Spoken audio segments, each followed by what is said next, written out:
शाला को लक्ष्मी देवी विजे कले प्रथमे रांधिले माघ बगड़ा जे अन्न मुग मधु रुचि खीरी नानादी व्यंजन आंबीर साकर कले कदली भजा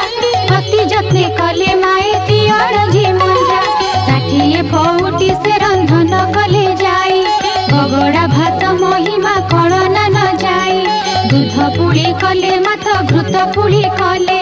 अति जतन रे माए सर पुड़ी कले जेते द्रव्य रांधिछंती ब्राह्मण को रुचि कणीर महुर कले पकाइल साची सहस्र आटिका रांधि द्रव्य सजाड़िले जे जहा स्थान रे जत्ने रखाई न देले कर्पूर छेना शर्करा मरीच गोड़ाई 60 नौती पड़ा रखिले कतही गंगबाण पईड़ संगते छेना पड़ा अदा मिसा करी से नवात खंड छे।